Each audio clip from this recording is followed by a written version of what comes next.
What's up, guys? Welcome to Daily Dose of Reddit. This is your host, Zach, and today's subreddit is r/IDoWorkHerelady. Don't forget to like, subscribe, and hit that bell to never miss an episode. Alrighty, this story's called Random Person on Street Accuses Me of Kidnapping 6 Kids. So, backstory first. This happened a few years ago when I was 20 and working in youth or kids care. I was doing a social year after school where people can take a look into a job and actually work full-time hours for a year for basically no pay at all. I got $300 a month, but some actually get nothing. Usually, you have someone else help you with a lot of things and you are not the person taking responsibility even though over the year you gain some. Well, I was in a youth center, which is basically a center where young kids and teens can come in to relax after school. But we also offered first contact for mistreatments and such things. The place where I was only had me and my boss working there, so naturally, I had to do way more than other kids working in 300 to 400 employee companies, and also took a lot more responsibility than in hindsight I should have. I know this is a lot of information, but it's necessary information to grasp the whole story. So we already had enough hours to work on weekends and stuff, which was not all mandatory for me, but I still did because weekends were the real fun part of it. So in school breaks, we also offered a morning care for younger kids, ages 6 to 10. Since working from 8 a.m. to 9 p.m. isn't possible all the time, and my boss split the time and we were planning morning events, so my boss would do them while I would take care of the kids on regular mornings at the time. We also had 2 younger sweet girls, age 17 and 18, helping us out as a small-time job, and both didn't have any licenses or anything for taking care of kids, so me, who got the license at the start of the year, and my boss were always in charge. In the morning, we still had regular openings, and I probably worked some 70-hour weeks in those, and then like 25-hour weeks afterwards. I would have a lot of crazy stories, but this one takes the cake by far. So now we are getting to the story at around the last quarter of my year. My boss had some problems with the people renting his house, so he called me the day before and asked if I could set in the morning care for him an extra day, which was no big deal for me. We actually had planned to go to the city with the kids, a 15-minute car drive, and to a museum, eating some ice cream from our money, so he told me I could either cancel the event or just do it since he trusted me enough. This was kinda a big thing for me since usually you didn't get that much responsibility and it showed I was trusted enough, plus I also loved this kind of work. So I just went by with the event as usual. The parents were all okay with me telling them that I would do the event, so everything went fine. We drove there with 11 people in total in 2 cars, me and one and the other 2 girls in 2 more cars, and went to the museum. I was really happy with how everything went,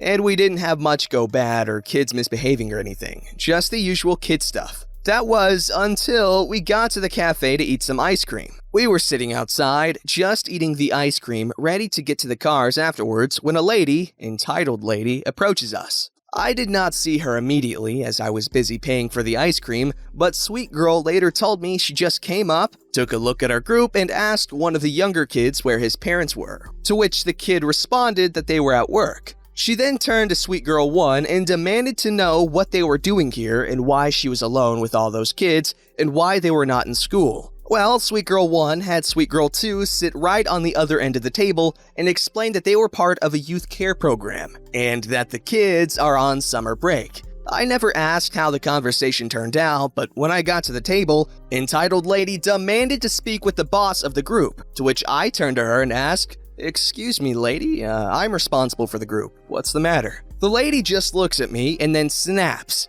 "There's no way you are responsible here. I'm calling the police right now. Someone this young can't take care of so many children," in a very impolite manner. So now I get this really bad feeling and signal to Sweet Girl to get the kids a bit away and out of hearing range as they could get words from entitled lady. I still try to be polite and say, "I'm sorry, but I indeed work for this place. We went to the museum today and are just preparing to get back to the center so that the moms can pick up their children. I would also appreciate if you could watch your manners as there are children nearby. Well, I thought that would end the conversation, but no. Entitled lady gets this ridiculous thought in her head and screeches, not loud but in a really annoying tone, "I don't believe you! With your face you must be a Kiddodler, and you have kidnapped these children's sweet girls are probably your accomplices! I will call the police!" My eyes widen in shock as I realize what she just did. This was a serious accusation, and even though I'm obviously not a Kiddodler,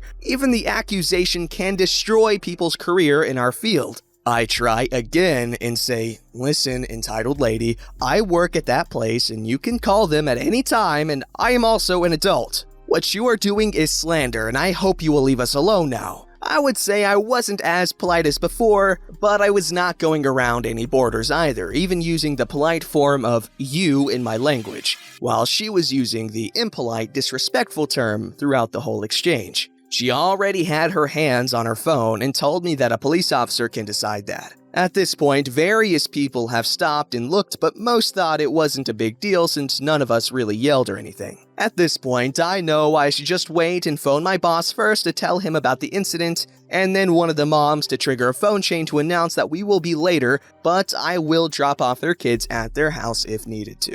Well, officer comes up like 10 minutes afterwards and asked what is going on, to which entitled lady now screams in the middle of the street that I and Sweet Girls 1 and 2 should be arrested for kidnapping these 6 children. By now, a few people are standing by as the officer walks to me and asks what's going on. I tell him where I work and that the lady had been harassing me and the kids for almost 20 minutes now, including calling me a Kiddodler and a kidnapper. The officer looks a bit uneasy and asks me if he can call my community's office, as this is a community service, so I am employed by the community, as well as seeing my ID. I comply, and a phone call later, it's all settled. The lady just tries to storm off, hearing this mumbling about how the parents are irresponsible for keeping their children in my care. This was time for awesome moms to appear. She apparently was in the city as she got called on the phone chain and decided to come for the rescue, and found us just at this moment. She stops the lady in her tracks and scolds her on all the stuff she did,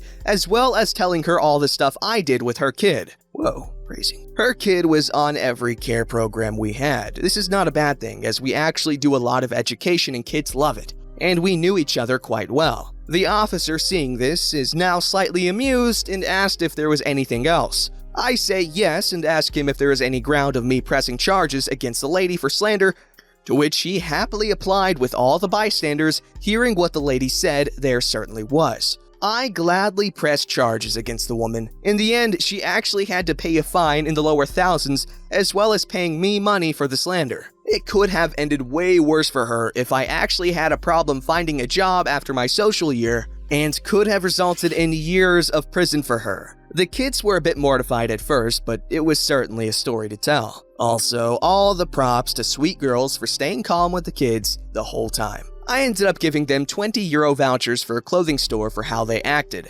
I could probably tell a lot of stories on r/entitled parents or other stuff, but this was by far the most bizarre and disturbing things I ever witnessed. Who just comes up and accuses someone of kidnapping and being a Kiddodler with nothing to base it on? But yes, I do, in fact, work here, lady. Yes, you guys want to be careful with throwing around the Kiddodler accusations. Obviously, if there's a good amount of evidence that they are indeed a Kiddodler, you should go ahead and report it for investigation. However, if you're just trying to ruin someone's life, well, that's a good way to do it.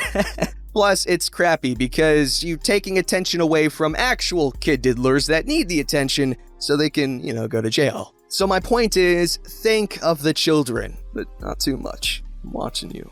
This story's called Hospital Security Gets Me Fired for Going in Places I'm Allowed to Go. I worked an approximate total of 1 shift on a part-time weekend overnight laundry position for a big local hospital, but actually had to undergo a whole 40-hour week of hospital procedure training before that. I trained alongside other medical personnel, nurses, orderlies, etc., and was trained on putting out fires, setting up hospital email, and all this junk that no one in laundry does. One part of the training was instruction on places on the hospital property we were allowed to go. One perk of working there was that everyone could use the hospital lounge area, which had a workout room with exercise equipment and relaxing areas, located on the second floor of the building where my laundry area was. I hadn't been issued my scan badge thing yet for my first shift because my actual boss works days and I work nights, so there was a disconnect of when to get it. I approached security about scanning open the laundry section as I was a little early and eager to finally get started. I got a kinda side-eye sneer, but he later saw me working in the laundry area, so he knew my story was right.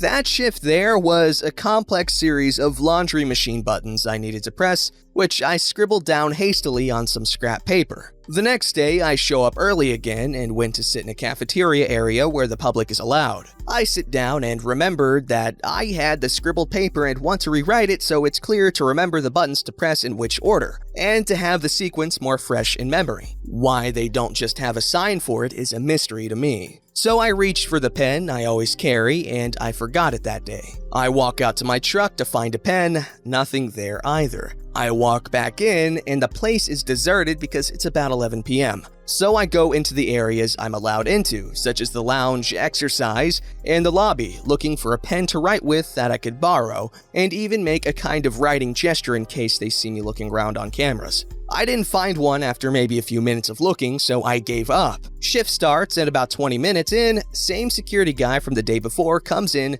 flanked by another guy as backup, and asks to speak with me privately. He asks what I was doing snooping around, and I said I was not snooping, just looking for a pen, but I guess he doesn't believe me and tells me I'm not allowed in those areas, despite being trained that I was allowed there. He says he needs to take my badge now, which I did have on me, and needed to escort me to my car. He makes me walk in front of them way out to my truck again, and as I'm unlocking the door, the two security guards both unsnap their holsters. Unbelievable. I was looking for a freaking pen. A few days later, since the job was only 2 days a week, weekends, I get a call from the employment agency that the hospital has decided to not continue the account, which means I'm fired from it. All because of a security guard on a power trip who couldn't be bothered to double check as to whether I was actually allowed up there. I spent a 40-hour week of hospital routine training that doctors get in order to work a single 6-ish hour shift and then get unsnapped on when I look around for a pen to copy some notes on. Perhaps I dodged a bullet, in more ways than one, for not having to deal with that security chump anymore. Okay, I don't know how employment agencies work, but I'm pretty sure that is wrongful termination. So you can, with a clear conscience, sue a building that is taking care of sick people. And if I'm wrong, fire away in the comments, call me stupid, I don't care. Alrighty, Rue, this story's called You're Not the Boss's Kid. I don't really know if it belongs here, but my parents have a business, and when I was around 12 to 13, I used to help out a lot in there. It was usually after school when I came, but whenever I walked in there and there were some new workers, they never really questioned it. So one day after school, I went inside and pressed the bell and saw a man probably like 35 years old or something. I'm not sure since it was a bit blurry what he looked like, and he looked confused. So I look him in the eyes and he just stands in front of the door and looks at me and then closes the door, leaving me outside. Great. So I ring the bell again, and I just hear what was probably his voice, since I didn't know that voice, "Don't open the door." And I hear my aunt, who also works there, just say, "Why?" And he went, "There's some idiotic girl probably begging for money." Remember that the wall is pretty thin. So I ring the bells the third time, and my aunt pops out and lets me in. I greet her and give her a kiss and go straight for my parents' office. Exactly in front of their office, that guy was there again. He told me I couldn't go in because, "You can't go inside, they have a meeting." There was a window and my father sat in front of my mom because he probably needed help with some documents or something. My mom's pretty much the brain of the two, so I said, "I don't really think they're having a meeting because those are both my parents." "No, they aren't. I've seen their kids a lot of times since I've worked here since a long time." I didn't really remember how long he said, but it sure as heck wasn't believable. At this point, 12-year-old me didn't care anymore and I just went right in. I came in, my parents looked at me, tried to greet me, and then that worker just grabbed my arm and told them, "I'm really sorry, this kid's just tried to steal from multiple workers already. I'll throw her out." My mom then told him to stop, which he already did, and told him, Don't you dare lie about my daughter stealing and then throw her out. He was shocked, looked at me. I already had my school ID in hand and had that baseball pitcher I was right smile. He stared at me in disbelief and stormed right out. My parents fired him. They afterwards bought some cake for the workers because he already stole some bags of rice, but they had no proof. Edit, a lot of you got confused about why he said I was stealing. I think he probably already stole stuff from the others. The only things I know about is the rice and a calculator because my parents didn't tell me when I was younger what was happening. So, when I was a little kid, my dad used to own businesses pretty much the entire time I was a kid. In case any of y'all haven't experienced this, but when you're a kid and your parents own businesses, it feels pretty baller to just be able to walk around and do whatever the hell you want, whenever you want, at this place where normally you wouldn't be able to do anything. However, I don't think I've ever had to deal with an employee not knowing who it might have actually happened a lot of times to the point where I don't really think it's anything of note in my mind, so I can't recall it. But one thing I can tell you is that I guarantee you OP here felt like the most bad of baseball pitchers because that right there is exclusivity. Don't forget to like, subscribe, and hit that bell to never miss an episode.